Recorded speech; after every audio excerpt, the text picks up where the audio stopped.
Hello প্রিয় শিক্ষার্থীরা, তোমাদের তন্ময় ভাইয়া আবারও চলে আসলাম 10 মিনিট স্কুলের পদার্থবিজ্ঞান বিভাগ থেকে। আজকে তোমাদেরকে নিউটনিয়ান মেকানিক্সের খুবই ইন্টারেস্টিং এবং মজাদার কিছু কনসেপ্ট নিয়ে আলোচনা করব। যেমন পায়ে হাঁটা। আমরা যে পায়ে হাঁটি, আমরা কি জানি আসলে আমরা কিভাবে পায়ে হাঁটি? বন্দুক থেকে যে গুলি বের হয় তার পেছনে ফিজিক্স কিভাবে কাজ করে সেই জিনিসটাকে আমরা জানি। এই যে ঘোড়ার গাড়িতে তোমরা চড়ো, ঘোড়ার গাড়ি আসলে ফিজিক্সের কোন ল মেনটেন করে চলে সেই জিনিসগুলো কি আমরা জানি? সো এই এত এত মজার মজার ঘটনা আমাদের চারপাশে ঘটে, সেগুলোর পেছনে ফিজিক্স কি বলে সেটাই আজকে তোমাদেরকে পড়াবো এই ক্লাসের মধ্যে। তাহলে চলো দেখে নেওয়া যাক। প্রথমে আমরা যেটা দেখব সেটা হচ্ছে একটা মানুষ পায়ে কিভাবে হাঁটে সেই জিনিসটা আমরা দেখব। ঠিক আছে? সো পায়ে হাঁটার জন্য অ্যাকচুয়ালি কি করতে হয়? আমরা তো নর্মালি জানি যে আমরা দুই পা দিয়ে হাঁটি, তাই না? সো এই যে দুই পা দিয়ে হাঁটি, আমরা এই দুই পা দিয়ে হাঁটার পেছনে যে ফিজিক্সটা কাজ করে সেই ফিজিক্সটাও তোমাদের বোঝাটা খুবই জরুরি। তাহলে চলো আমরা একটু দেখে নেই যে আমরা আমাদের দুই পা দিয়ে যে হাঁটি, এই হাঁটার পেছনে আসলে ফিজিক্সটা কিভাবে কাজ করে। তাহলে প্রথমত আমরা একটু যদি দেখি, এই যে একটা মানুষ এখানের মধ্যে দেখতে পাচ্ছ, অ্যান্ড এই মানুষটা ফর এক্সাম্পল হাঁটছে। এখন একটা মানুষের কয়টা পা? একটা মানুষের হচ্ছে দুইটা পা। তো আমাদের হাঁটার সময় এক্স্যাক্টলি মাথায় রাখতে হবে, আজকে যে এই ক্লাসটা তোমরা করছো বা এই ভিডিও তো তোমরা দেখছো, এই ভিডিওটা দেখার সাথে সাথে তোমরা একটু নিজেরাও হেঁটে ট্রাই করো, তাহলে বুঝতে পারবা। তো আমার এই কনসেপ্টটা বোঝার জন্য, এই কনসেপ্টটা তোমরা যদি বুঝতে চাও, প্রথমত তোমাদের যেটা করা লাগবে সেটা হচ্ছে তোমরা যখন হাঁটবা তখন তোমরা যে পাটা সামনে ফেলবা, সেটা হোক বাম পা কিংবা ডান পা, যে পাটা তোমরা সামনে ফেলবা ওটা হলো তোমার সামনের পা। আর যে পাটা সামনের পায়ের পরে ফেলবা সেটা হচ্ছে তোমার পেছনের পা। সেটা হতে পারে তোমার ডান পা, হতে পারে তোমার বাম পা।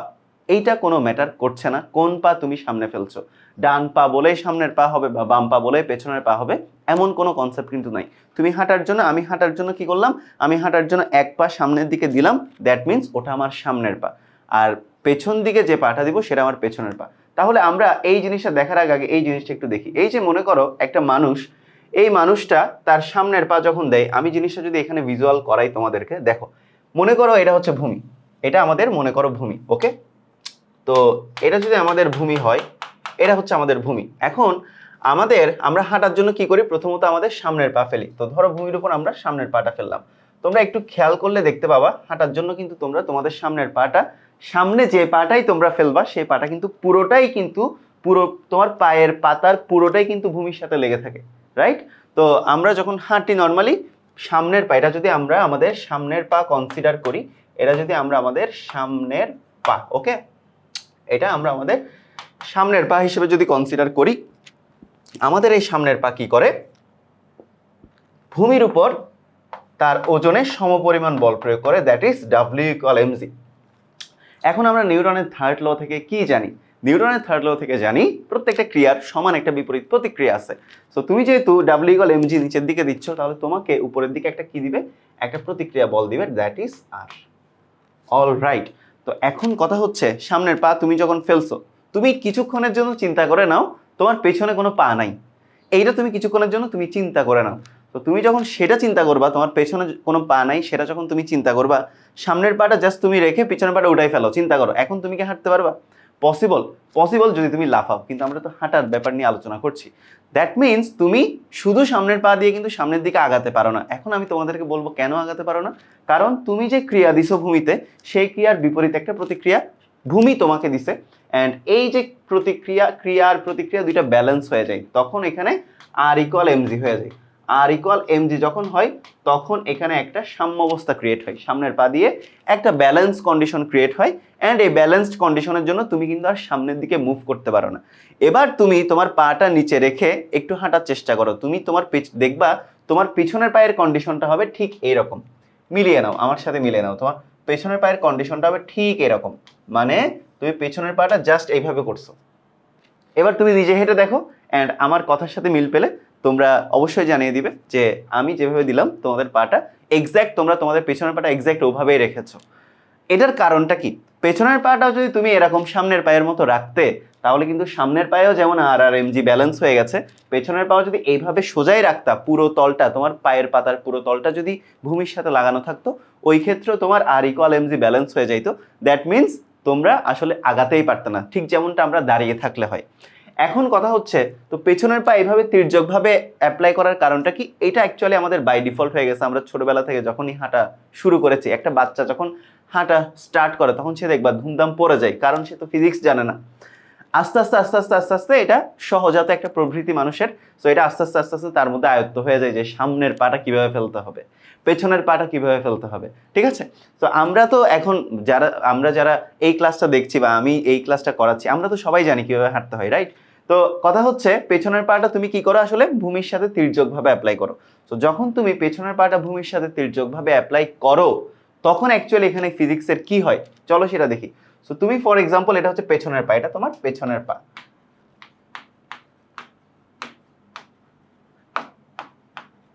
সো পেছনের পা তো তুমি যখন অ্যাপ্লাই করলা, দ্যাট মিন্স তুমি পেছনের পা দিয়ে ভূমির উপর ঠিক এইভাবে বল প্রয়োগ করেছো। কিভাবে? ঠিক এইভাবে বল প্রয়োগ করেছো। দেখো এই যে ঠিক বাঁকাভাবে পেছনের পাটা বাঁকাভাবে অ্যাপ্লাই করছো, মানে ভূমির উপর তুমি বাঁকাভাবে মানে তির্যকভাবে বল প্রয়োগ করছো। তাহলে আমরা অ্যাকচুয়ালি কি করি? মেইন খেলাটা কিন্তু পেছনের পাতেই। হাঁটার জন্য আমরা পেছনের পা দিয়ে ভূমির উপরে তির্যকভাবে বল প্রয়োগ করি। সো এখন এই বলটাকেও যদি ক্রিয়া বল হিসেবে কনসিডার করা হয়, এই ক্রিয়া বলের ঠিক বিপরীতে আরেকটা প্রতিক্রিয়া বল থাকবে। তো তুমি পেছনের পা দিয়ে যেমন ভূমির উপরে ক্রিয়া বল দিলা এফ, ভূমিও তোমাকে ঠিক একই দিকে একইভাবে অপোজিট দিকে একটা প্রতিক্রিয়া বল দিবে, ঠিক 180 ডিগ্রি অপোজিটে একটা প্রতিক্রিয়া বল দিল, সেটা হচ্ছে আর। All right. তো এখন দেখো তুমি বাঁকাভাবে বল প্রয়োগ করছো, বাঁকাভাবে ক্রিয়া দিছো, সেই ক্রিয়ার ঠিক বিপরীতে বাঁকাভাবে ভূমি তোমাকে প্রতিক্রিয়া দিল।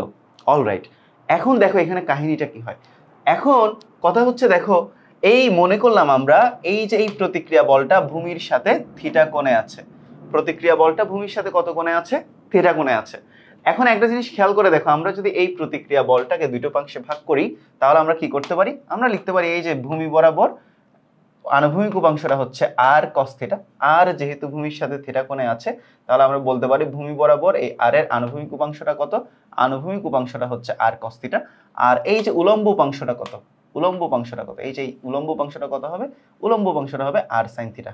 All right. এই উলম্ব উপাংশটা কত হবে ভাইয়া? উলম্ব উপাংশটা হবে হচ্ছে আর সাইন থিটা। ওকে, আমরা এইটুক পর্যন্ত আসলাম। এখন ওজনের একটা বিষয় আছে না? তোমরা চিন্তা করতে পারো ভাইয়া সামনের পায়ের কি শুধু ওজন আছে, পেছনের পায়ের কি ওজন নাই? ওজন আছে। এখন ওজনটা কিভাবে কাজ করবে?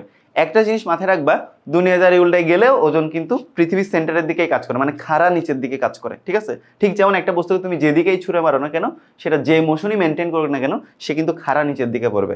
আলটিমেটলি সে ঘুরে এসে প্রজেক্টাইল মোশনও মেনটেন করলো, ভূমিতে আসার আগ মুহূর্ত হইলো সে খাড়া নিচের দিকে, মানে পৃথিবীর কেন্দ্রের দিকেই যাবে। তাহলে ওজন জিনিসটা কি? পৃথিবীর কেন্দ্র কোনো বস্তুকে, পৃথিবী পৃষ্ঠে থাকা কোনো বস্তুকে যে বলে তার কেন্দ্রের দিকে টানে, পৃথিবী ভূপৃষ্ঠের উপর থাকা কোনো বস্তুকে যে বলে তার কেন্দ্রের দিকে টানে, সেটাই হচ্ছে ওজন। অ্যান্ড ওজন অলওয়েজ পৃথিবীর সেন্টার অফ অ্যাট্রাকশনের দিকে। সেন্টার অফ অ্যাট্রাকশন মানে পৃথিবীর কেন্দ্র। ঠিক আছে? সো ওজন সবসময় খাড়া নিচের দিকে কাজ করে। তো একইভাবে পেছনের পা, আমরা যেভাবেই পেছনের পাটা হাঁটার জন্য অ্যাপ্লাই করি না কেন, পেছনের পায়ের ওজনটাও কিভাবে কাজ করবে? পেছনের পায়ের ওজনটাও খাড়া, একদম খাড়া নিচের দিকেই কাজ করবে। ঠিক আছে? পেছনের পায়ের ওজনটাও কোন দিকে কাজ করবে? একদম খাড়া নিচের দিকে কাজ করবে, which is W is equal mg। W is equal mg। এখন দেখো এই যে উপরে আর সাইন থিটা এবং নিচে mg, তাহলে এই পেছনের পাতেও আর sine theta is equal mg। এটাও কি হয়ে গেছে? এটাও আমার ব্যালেন্স হয়ে গেছে। এটাও আমার কি হয়ে গেছে? ব্যালেন্সড হয়ে গেছে। ওকে, এটাও কি হয়ে গেল? এটাও আমার ব্যালেন্সড হয়ে গেল, ঠিক যেমন এটাও ব্যালেন্সড ছিল। এখন তোমাদের মনে প্রশ্ন আসবে যে ভাইয়া সবগুলোই তো এখানে ব্যালেন্সের খেলা দেখতেছি, তাহলে সবগুলোই যদি ব্যালেন্স হয় আমরা হাঁটবো কেমনে? তাহলে দেখো, এই যে আমরা ভূমিতে তির্যকভাবে বল প্রয়োগ করছিলাম, সেই বলের একটা প্রতিক্রিয়া বল ছিল, সেই প্রতিক্রিয়া বলটা ভূমির সাথে থিটা কোণে ছিল, একটা উপাংশ আর কস থিটা, আর একটা উপাংশ আর সাইন থিটা। তো আর সাইন থিটাটা মাইট বি ওজন দ্বারা ব্যালেন্স হয়ে যায়, কিন্তু এই যে আর কস থিটা, এই পাবলিককে ব্যালেন্স করার জন্য তো তার বিপরীতে কোনো বল নাই, তাই না? তাহলে আর কস থিটা কোন দিকে যাচ্ছে? আমরা অ্যাকচুয়ালি যেদিকে হাঁটতে চাচ্ছি সেই দিকেই যাচ্ছে। তাহলে এই আর কস থিটার জন্যই আমরা বেসিক্যালি কি করতে পারি? হাঁটতে পারি। সো সেই আর কস থিটাটা কি? আর কস থিটাটা হলো পেছনের পায়ের প্রতিক্রিয়া বলের আনুভূমিক উপাংশ। তাহলে আমরা এটা লিখতে পারি যে আমরা পেছনের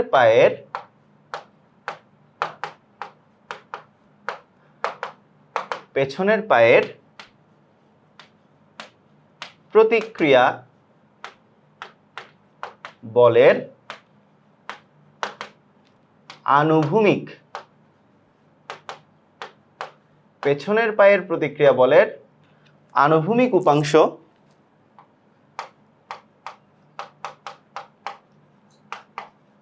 আর cos থিটা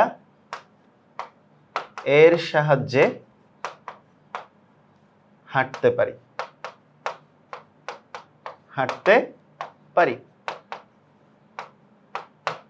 ঠিক আছে, আমরা পেছনের পায়ের প্রতিক্রিয়া বলের আনুভূমিক উপাংশ আর cos থিটার সাহায্যে হাঁটতে পারি। তাহলে এই হচ্ছে ওভারঅল পায়ে হাঁটার কনসেপ্ট। তাহলে আমরা যখন হাঁটি সামনের পা দিয়ে আমরা ভূমির উপরে ফোর্স অ্যাপ্লাই করি, সেটা আমাদের ভূমির উপরে ক্রিয়া। তো তখন ভূমি আমাদেরকে একটা প্রতিক্রিয়া বল দেয়, সামনের পা দিয়ে স্টপ, আমরা হাঁটতে পারি না। হাঁটার জন্য আমরা একটু টেকনিক করে কি করি, পেছনের পাটা একটু বাঁকাভাবে প্রয়োগ করি, অ্যান্ড তখন তির্যকভাবে আমাদের পেছনের পাটা ভূমির উপরে আর পরিমাণ এফ পরিমাণ ক্রিয়া দেয়। সো সেই এফ এর বিপরীত একটা প্রতিক্রিয়া আর কাজ করে। আরকে আমরা দুটো অংশে ভাগ করতে পারি। যদি আমরা চিন্তা করি যে এই প্রতিক্রিয়া বলটা ভূমির সাথে থিটা কোণে আছে, তখন আমাদের আরটা দুটো অংশে ভাগ হয়, একটা হচ্ছে আর cos থিটা, একটা হচ্ছে আর sin থিটা। তো আর sin থিটাটা পেছনের পায়ের ওজন দ্বারা ব্যালেন্স হয়ে যায়, আর cos থিটাকে ব্যালেন্স করতে পারবে এমন কেউ নাই। সো এই কারণে আর cos থিটাটা আস্তে আস্তে আমাদেরকে সামনের দিকে নিয়ে আসে। সো বেসিক্যালি আমরা পেছনের পায়ের প্রতিক্রিয়া বলের আনুভূমিক উপাংশ আর cos থিটার কারণে হাঁটতে পারি। সো এই হচ্ছে আমাদের পায়ে হাঁটার পেছনে যে ফিজিক্সটা কাজ করে সেটা। আশা করি তোমরা সবাই বুঝতে পারছো। তো এই জিনিসটা দেখো, আমরা যদি একটু অ্যানিমেশনে দেখি, তাহলে দেখো অ্যানিমেশনে দেখলেও ক্লিয়ার হয়ে যায়। তো এখানে খুব সুন্দর করে দেওয়া আছে, আমরা যখন পায়ে হেঁটে চলি তখন আমাদের পা মাটির উপর লম্বভাবে নিচের দিকে একটা বল প্রয়োগ করে, এর নাম ক্রিয়া। অ্যান্ড এই যে ক্রিয়া, এরপরে মাটিও পায়ের তলার উপর একটা প্রতিক্রিয়া বল কাজ করে, প্রতিক্রিয়া। ওকে, সো এই যে দেখো ক্রিয়া ও প্রতিক্রিয়া সমান ও বিপরীত হওয়ায় সামনের পাটা কি থাকে, স্থির থাকে। তো আমরা কি করি, কিন্তু পেছনের পা ওই যে যেটা বললো আর কি, তির্যকভাবে বল প্রয়োগ করে। সো এগুলো খুব সুন্দর করে দেখানো আছে। তো এরপরে থিটা কোণে থাকে এই যে প্রতিক্রিয়া বলে একটা হচ্ছে আনুভূমিক উপাংশ, একটা উলম্ব উপাংশ। তো এই যে এই আনুভূমিক উপাংশটা ওজন দ্বারা ব্যালেন্স হয়ে যায়। তো এই কথাগুলো এখানে বলা আছে খুব সুন্দর করে। অল রাইট, তো এই হচ্ছে আর কি অবস্থা। আমরা পায়ে হাঁটাটা আশা করি বুঝে গেছি। এখন আমরা যেটা সবচাইতে বেশি ইন্টারেস্টিং, সেটা হচ্ছে কি, সবচাইতে বেশি ইন্টারেস্টিংটা হচ্ছে বন্দুকের পশ্চাৎবেগ। ঠিক আছে, আমরা এখন বন্দুকের পশ্চাৎবেগ নিয়ে আলোচনা করব। তো এই স্নাইপারটা দেখে কি তোমাদের ভয় হচ্ছে? তো ভয়ের কোনো কারণই নাই। ঠিক আছে, আমরা এখন বন্দুকের পশ্চাৎবেগ নিয়ে আলোচনা করব। সো বন্দুকের পশ্চাৎবেগও ফিজিক্সের, নিউটনিয়ান মেকানিক্সের খুবই ইম্পর্টেন্ট কিছু কনসেপ্ট থেকে আসছে। আচ্ছা, আমরা একটু বলি তো, এই যে পায়ে হাঁটার যে কনসেপ্ট, এটা নিউটনের কোন লটাকে সমর্থন করছিল? পায়ে হাঁটার কনসেপ্টটা নিউটনের সেকেন্ড ল নাকি থার্ড লকে সমর্থন করছে বলো তো? অবভিয়াসলি যেহেতু ক্রিয়া প্রতিক্রিয়ার ব্যাপার আছে, অবভিয়াসলি সেটা নিউটনের থার্ড লকে সাপোর্ট করছিল। এখন আমরা দেখবো এটা নিউটনের কোন লকে সাপোর্ট করে। ঠিক আছে, তো বন্দুকের পশ্চাৎবেগ জিনিসটা আসলে কি? তো একটা রাইফেল দেখতে পাচ্ছ, তো রাইফেলের ভিতরে মনে করো বুলেট আছে, অ্যান্ড যখন তুমি রাইফেলটা শ্যুট করবা তখন বুলেটটা মনে করো সামনের দিকে আগাবে। তাহলে একটা জিনিস একটু খেয়াল করে দেখো, মনে করো এই যে রাইফেলটার ভর ক্যাপিটাল এম, অ্যান্ড রাইফেলটার ভিতরে যে বুলেটটা আছে সেই বুলেটটার ভর মনে করো স্মল এম। অল রাইট, এখন একটা জিনিস একটু খেয়াল করো তো, শুরুতে বন্দুকটাও স্থির, বন্দুকের ভিতরে যে বুলেটটাও কিন্তু স্থির, তাই না? তাহলে শুরুতে বন্দুক এবং বুলেটের দুইজনেরই কি ভরবেগ 0, কারণ দুইটাই স্থির। বেগ ভর আছে কিন্তু বেগ নাই, তার মানে ভরবেগ 0। তাহলে শুরুতে কি, শুরুতে বন্দুক এবং বুলেট দুইটারই কি শূন্য, ভরবেগ 0। ঠিক আছে, অল রাইট। তো এখন আমি যখন কি করলাম, এই যে বুলেট ছুঁড়ে মারলাম মানে শুট করলাম, তখন এই এম ভরের বুলেটটা স্মল ভি বেগে মনে করো সামনের দিকে যাচ্ছে, এই এম ভরের বুলেটটা। ঠিক আছে, অল রাইট। তখন কি হয় বলতো, তখন যেটা হয় সেটা হচ্ছে যে বন্দুক থেকে বুলেট বের হলো, এইটা যদি হয় ক্রিয়া,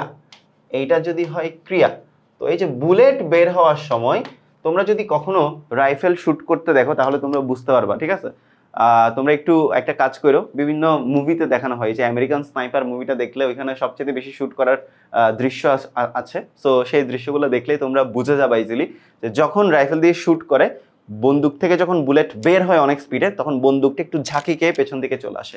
তো এই ক্রিয়া যখন বন্দুক বুলেটের উপর দেয়, তখন বুলেট বন্দুকের উপর একটা প্রতিক্রিয়া দেয়, তখন বন্দুকটা একটা ঝাঁকি খেয়ে পেছনের দিকে চলে আসে।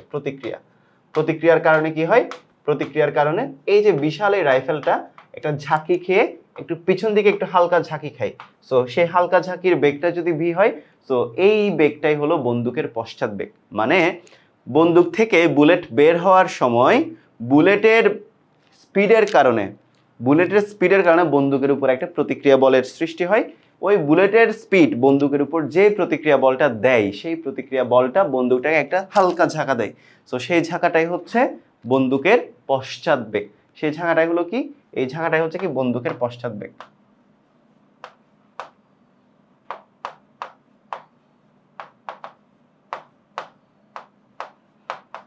বন্দুকের কি, বন্দুকের পশ্চাৎ বেগ।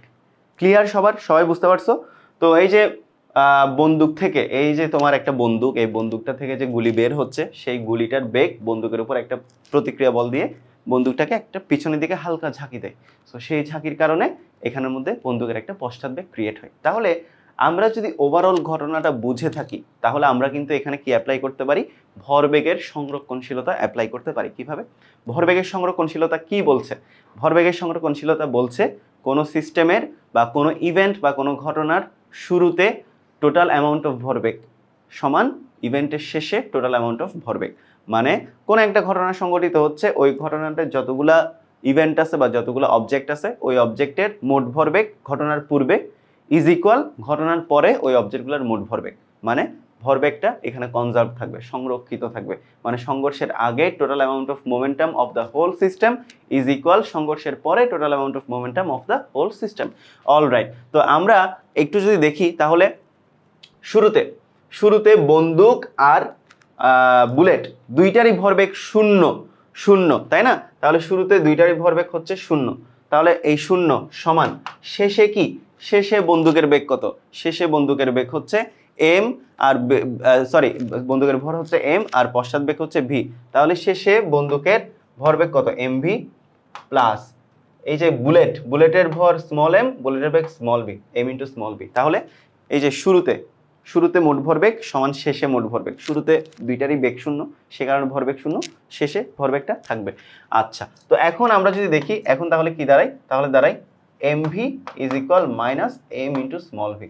তো এখান থেকে আমাদের এই যে ভি চলে আসে minus M into small V divided by capital M.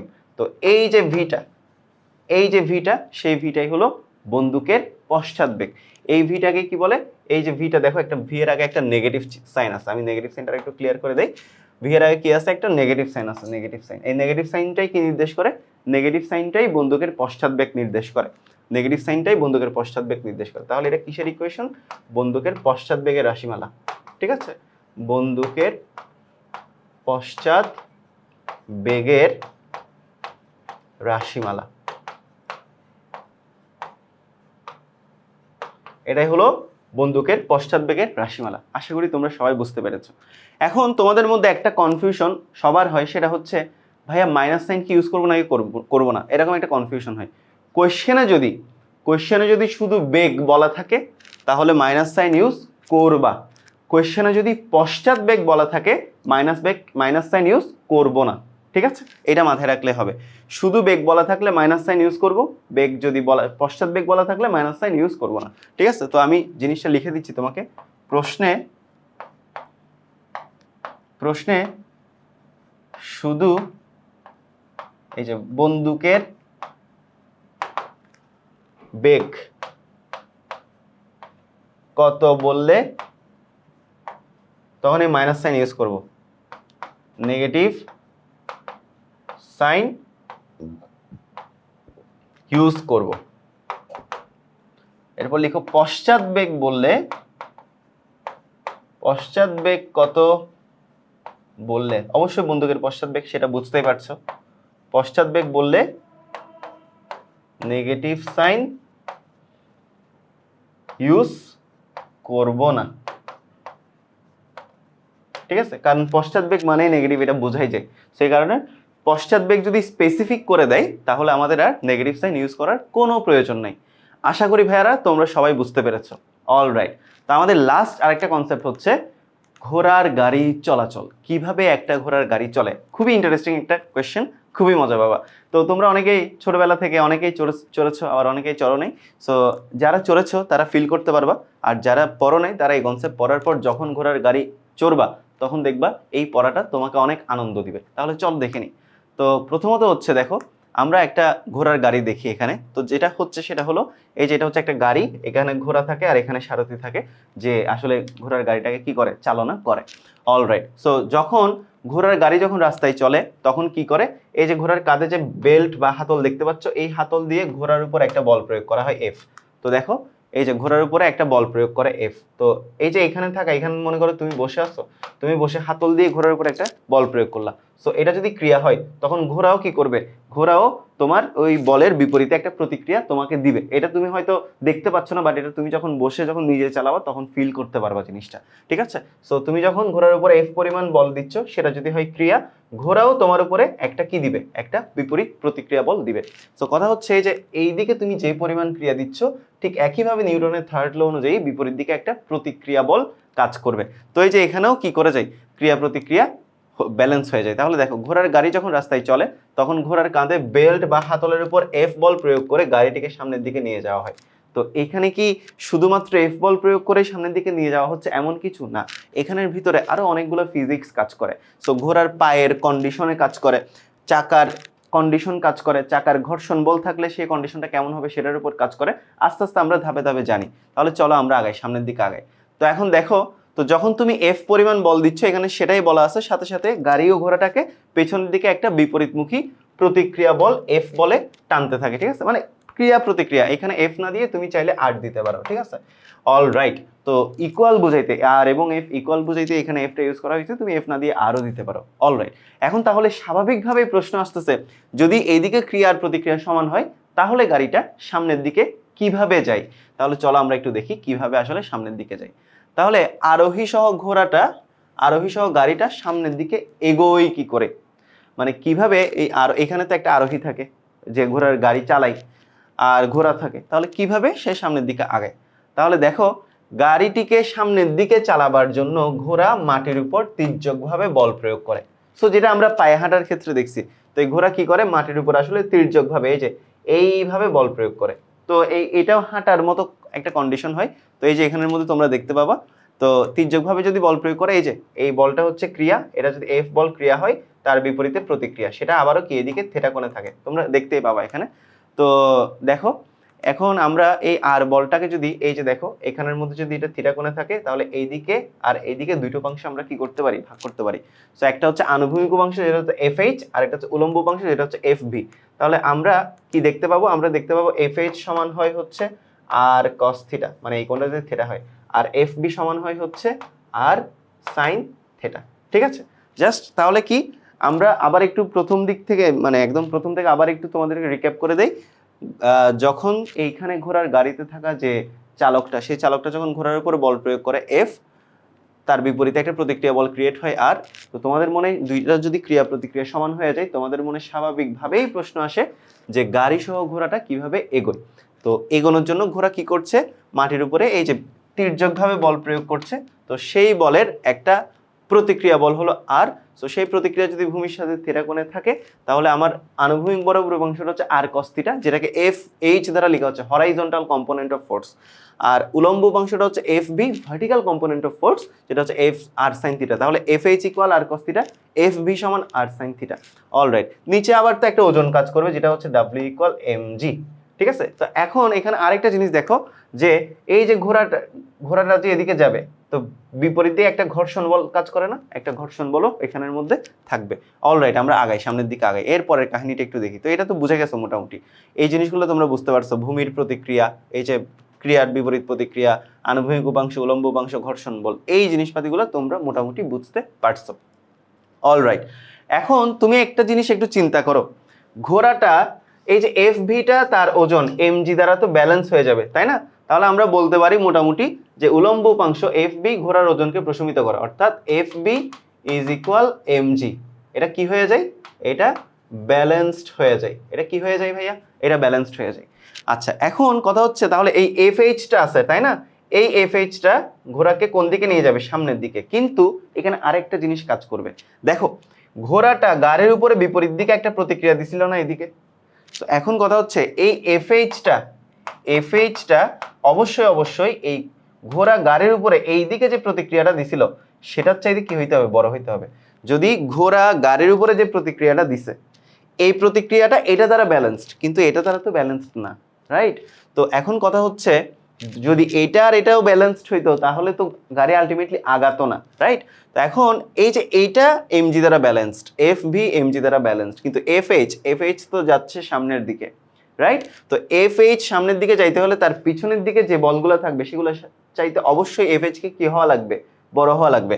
So F H যাবে সামনের দিকে, কিন্তু পেছনের দিকে ঘোড়া যে গাড়ির উপর একটা প্রতিক্রিয়া বল দিছিল আর, তো এফ এইচ অবশ্যই আর থেকে বড় হইতে হবে, তাহলে এফ এইচ মাইনাস আর পরিমাণ নিট বলে ঘোড়াটা সামনের দিকে যাইতে পারবে। দেখো সেই কথাটাই এখানের মধ্যে বলা আছে, ঠিক আছে?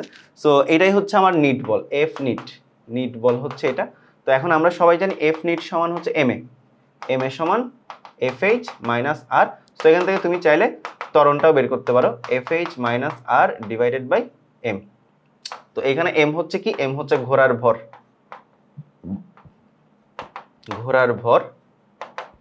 আর এখানে এ হচ্ছে ঘোড়ার ত্বরণ, ঠিক আছে? তো এখন কথা হচ্ছে ত্বরণ না থাকলে কি হবে, যদি ঘোড়াটা সমবেগে নিয়ে যাই, সমবেগে নিয়ে গেলে কি হবে, এটা তো ত্বরণে নিয়ে গেলাম। আমরা ধরে নিয়েছি যে আমরা যদি এখানে অনেক ঘটনা ঘটতে পারে, আমরা এখনো কিন্তু ঘর্ষণ বল কনসিডার করিই নাই, ঠিক আছে? তো এখানে আমাদের ঘর্ষণ বলও কনসিডার করতে হবে। একবার ঘর্ষণ বল ছাড়া ত্বরণ দিয়ে দেখলাম, আবার আমাদের ঘর্ষণ বল সহ ত্বরণ দিয়ে দেখতে হবে, আবার সমবেগে দেখতে হবে ঘর্ষণ বল ছাড়া, সমবেগে ঘর্ষণ বল সহ দেখতে হবে। আবার এখানে তোমার গাড়ির বিষয় আছে, এখানে কি শুধু ঘোড়াটা যাচ্ছে এমনটা তো না, গাড়িটাও যাচ্ছে। আমাদের সব কিছু আস্তে আস্তে ক্যালকুলেট করা লাগবে। আমরা আগাই সামনের দিকে, এইটুক আশা করি তোমরা বুঝতে পারছো। তো চলো আমরা এখন সামনের দিকে আগাই। অলরাইট, তাহলে দেখো গাড়ির গতি পৃথকভাবে বিবেচনা করলে দুইটা বল কাজ করতেছে। একটা হলো এই যে চাকার যে ঘর্ষণ বলটা সেটা কাজ করতেছে, সো সেটা এইটা যেদিকে তার বিপরীতে কাজ করতেছে। আচ্ছা, তো এখন সেটা যদি হয়, আরেকটা হচ্ছে কি ঘোড়া দ্বারা প্রযুক্ত বল এফ, এই এফ বল গাড়িকে সামনের দিকে এগিয়ে নিয়ে যেতে চেষ্টা করে, ঠিক আছে? তো এখন কথা হচ্ছে দেখো, এখন কথা হচ্ছে আমরা এখন এই জিনিসপাতিগুলো দেখব। তো এখন একটা জিনিস একটু খেয়াল করে দেখো, আমাদের এই ঘর্ষণ বলের মান যদি বড় হয় এফ বলের চাইতে, তাহলে কি ঘোড়ার গাড়ি সামনের দিকে যাইতে পারবে, পারবে না? দেখো এই যে গাড়ি ঘোড়াকে সামনের দিকে নিয়ে যাওয়ার জন্য এফ বল প্রয়োগ করছিল না ভাইয়া? মানে তুমি গাড়িতে বসে থাকা অবস্থায় এইভাবে যখন ঘোড়ার উপরে চাবুক মারছিলা বা বেল্ট দিয়ে আঘাত করছিলা, তখন তুমি সামনের দিকে দিছে এফ বল। গাড়িতে বসে থাকা তুমি, আবার গাড়ির মাটির দিকে আবার কাজ করতেছে একটা ঘর্ষণ বল, তাহলে এফ বল যদি এই ঘর্ষণ বলের চাইতে বড় না হয়, গাড়িকে আগাবে? আগাবে না। সো এটাই বলতেছে, যদি এফ বলের মান স্মল এফ এর চাইতে বেশি হয়, তাহলেই এই যে এই পরিমাণ নিট বলে এটা সামনের দিকে চলতে শুরু করবে, ঠিক আছে? তো চলো আমরা একটু দেখি তাহলে জিনিসটা আসলে কেমন দাঁড়াচ্ছে। তো সুতরাং এখন কথা হচ্ছে দেখো, যদি সমবেগে যাই, তো আমরা যদি শুরুতে ধরে নিই, তাহলে আমরা প্রথমে ত্বরণ ছাড়া হিসাব করি, ত্বরণ ছাড়া হিসাব করলে সমবেগে যদি যাই তাহলে কি নিট বল শূন্য, ঠিক আছে? তো নিট বল যদি শূন্য হয়, এই যে দেখো আমাদের এখানে কি হচ্ছে, এই যে F H minus F is equal 0, ঠিক আছে? মানে এই যে ঘোড়াটা সামনের দিকে যাওয়ার জন্য কাজ করতেছে এফ এইচ, আর পেছন দিকে ঘর্ষণ বল। তাহলে যদি সমবেগে চিন্তা করলে ঘোড়ার ক্ষেত্রে F H minus F equal 0, আবার গাড়ির ক্ষেত্রে গাড়িটা মানে গাড়িতে বসে থাকা তুমি সামনের দিকে অ্যাপ্লাই করছিলা এফ পরিমাণ বল। এই যে দেখো এখানের মধ্যে আছে, দেখো গাড়িতে বসে থাকা তুমি সামনের দিকে অ্যাপ্লাই করছিলে এফ পরিমাণ বল, বিপরীতে আছে ঘর্ষণ বল। যদি সমবেগে চলে তো নিট বল 0, ত্বরণ 0। সমবেগে চলা মানে ত্বরণের মানটা 0, সমবেগ মানেই ত্বরণের মান 0, এম ইন্টু 0, তার মানে নিট বলটাও 0, তাই না? তাই এমন যদি হয় তাহলে আমরা দেখতে পাচ্ছি এই যে এফ মাইনাস এফ এটাও 0 হবে। এটা ঘোড়ার জন্য, এটা গাড়ির জন্য। আর এই জিনিসটা যারা বুঝতে পারে নাই তাদেরকে আমি বলে দিচ্ছি, সমবেগের ক্ষেত্রে যে জিনিসটা হয়, সমবেগের ক্ষেত্রে আমার ভিটা থাকে কনস্ট্যান্ট, ত্বরণের মানটা হয় 0, তখন F net is equal m a, তখন এম ইন্টু 0, তার মানে হচ্ছে 0। তো এমন যদি হয়, তো আমরা যদি মানে ঘোড়ার জন্য নিট বল হিসাব করি এফ নিট, ঠিক আছে? ঘোড়া ওইদিকে যাচ্ছে এফ এইচ এর কারণে বাধা দিচ্ছে এফ, তাহলে নিট বল কত, এফ এইচ মাইনাস এফ। তো সমবেগে চললে তো ত্বরণ 0, নিট বল 0, তখন এই যে F H minus F is equal 0। ঠিক একইভাবে গাড়ির জন্য প্রযোজ্য, গাড়িতে বসে থাকা তুমি ঘোড়ার উপর দিচ্ছিলে এফ পরিমাণ বল, আর বিপরীতে কাজ করতেছে ঘর্ষণ বল, তো তখন ওই নিট বল 0 হইলে এই যে এফ মাইনাস এফ ইকুয়াল 0। এই জিনিসটা আশা করি তোমরা সবাই বুঝতে পারছো। তো এখন এমন যদি হয় তাহলে দেখো, একটু আগে তোমাদেরকে ঘোড়ার ত্বরণ দেখাইছিলাম F H minus F by m, আর আমরা গাড়ির ক্ষেত্রে যদি চিন্তা করি গাড়ির ক্ষেত্রে যদি ত্বরণ থাকে, দেখো এখানের মধ্যে তোমাদেরকে আমি ত্বরণ দিয়ে বুঝাই দিছি জিনিসটা। এই যে এখানের মধ্যে একটু খেয়াল করলে দেখতে পাবা, এখানে আমি তোমাদেরকে অলরেডি কি করে দিছি, অলরেডি তোমাদেরকে এখানের মধ্যে আমি ঘোড়ার ত্বরণটা বের করে দেখাই দিছি, মানে ত্বরণে চললে। আর ত্বরণে যদি গাড়ি যদি এখন ত্বরণে চলে গাড়ির ক্ষেত্রে তাহলে কি হবে, চলো আমরা একটু দেখি সামনের দিকে আগেই, আমরা একটু গাড়ির ক্ষেত্রে একটু দেখি। গাড়ির ক্ষেত্রে যদি দেখি, গাড়ির ক্ষেত্রে এটা তো ঘোড়ার ক্ষেত্রে দেখলাম, গাড়ির ক্ষেত্রে ত্বরণে চললে কি হবে, গাড়ির ক্ষেত্রে ওকে, গাড়ির ক্ষেত্রে যেটা হবে নিট বল থাকবে ত্বরণে চললে। এই যে একটা গাড়ি যদি ত্বরণে চলে, এই গাড়িটা যদি ত্বরণে চলে তাহলে নিট বল থাকবে। তাহলে F net is equal F minus কত, স্মল এফ, মানে ঘর্ষণ বল। তাহলে এই যে গাড়ির যে ওজন, গাড়িকে জি দ্বারা প্রকাশ করলে এম ইন্টু জি, এই জি আবার অভিকর্ষ ত্বরণ না, এই এম জি বলতে দেখো লোয়ার হ্যান্ডে জি আছে, তার মানে এটা গাড়ির ভর বোঝাইছে, রাইট, ইজ ইকুয়াল কত into A minus F, M A আর কি। তো এম জি ইন্টু এ মানে কি, এম জি মানে জি মানে কিন্তু আর অভিকর্ষ ত্বরণ না, এই জি মানে কি, এই জি মানে হচ্ছে আসলে কি গাড়ির ভর। তো গাড়ির ভর ইন্টু ত্বরণ এফ মাইনাস এফ। সো এখান থেকে আসলে গাড়ির ত্বরণটা বের হয়ে যায় F minus small F divided by M G. মানে তুমি চাইলে অনেক কিছু এখান থেকে বের করে আনতে পারো, ঠিক আছে। তাহলে এই হচ্ছে ঘোড়ার গাড়ি চালানোর ওভারঅল। এই যে এখানে বলা আছে যেখানে এম হচ্ছে আসলে ঘোড়ার ভর আর এম জিটা হচ্ছে আসলে গাড়ির ভর। তো ঘোড়ার ত্বরণটাও দেওয়া আছে, গাড়ির ত্বরণটাও দেওয়া আছে। তো আমার যেখানে ঘোড়ার ত্বরণ এখানে কিন্তু আর আসছিল, ভাইয়া দেখো আর এবং এফ কিন্তু সেম, তো তুমি আরও ইউজ করতে পারো, এফও ইউজ করতে পারো, কোনো প্রবলেম নাই। এখানে যেহেতু এফ দ্বারা ইউজ করছো তুমি এফ ইউজ করতে পারো, যেহেতু ক্রিয়া প্রতিক্রিয়া সেম, এখানে আর এবং এফ দুটার যে কোনো একটা তোমরা ইউজ করতে পারো। অল রাইট, সো এই হচ্ছে অবস্থা। তো দেখো এফ এইচ এবং এফ বল দুইটা স্বনিয়ন্ত্রক বল, মানে ঘর্ষণ বলটা এবং ঘোড়ার যে সামনের দিকের যে আনুভূমিক উপাংশ এটা স্বনিয়ন্ত্রক মানে এটা গাড়ি এবং ঘোড়া নিজেরা নিজভাবে নিয়ন্ত্রণ করে, ঠিক আছে। ঘোড়া যদি এফ এইচটা বাড়াই দেয়, এফ এর ঘর্ষণ বলের মানটা মাইট বি কম্পারেটিভলি কম হবে, মানে এটা সিস্টেম নিজেই নিয়ন্ত্রণ করবে এমন একটা বল। তো এমনভাবে নিয়ন্ত্রিত হয় যাতে ঘোড়া এবং গাড়ির ত্বরণ সমান হয়। তোমরা এই কথাটা কেন বলা হয়েছে, স্বনিয়ন্ত্রক বল বলেই ঘোড়ার ত্বরণ গাড়ির ত্বরণ সমান হবে, এই কথাটা কেন বলা হয়েছে? কারণ দেখো ঘোড়ার যখন চলে গাড়ি নিয়ে তখন ঘোড়ার আলাদা একটা ত্বরণ, গাড়ির আলাদা একটা ত্বরণ, এমন হইলে তো অ্যাক্সিডেন্ট হইতো, তাই না? কিন্তু আসলে কি অ্যাক্সিডেন্ট হয়? ঘোড়া এবং গাড়ি একই গতিতে চলতে থাকে না, তার মানে ঘোড়া এবং গাড়ির মধ্যে ওই যে কম্বাইন্ড যে স্বনিয়ন্ত্রক যে বলে যে বিষয়টা, সেই বিষয়টা পুরো সিস্টেমের ত্বরণটা একটাই করে ফেলে এবং ওই ত্বরণ নিয়ে ঘোড়া এবং গাড়ি একসাথে এগিয়ে যায়। এই হলো আমাদের ওভারঅল ঘোড়ার গাড়ির কনসেপ্ট। আশা করি এই যে ঘোড়ার গাড়ির কনসেপ্ট থেকে ওভারঅল জিনিসটা তোমরা ফুল আইডিয়া পেতে পারছো। তো আজকের ক্লাসটা আমি এখানেই শেষ করব। সবাইকে নেক্সট ক্লাস জানার আমন্ত্রণ জানিয়ে আমি আজকের মতো এখানেই বিদায় নিচ্ছি। ধন্যবাদ সবাইকে।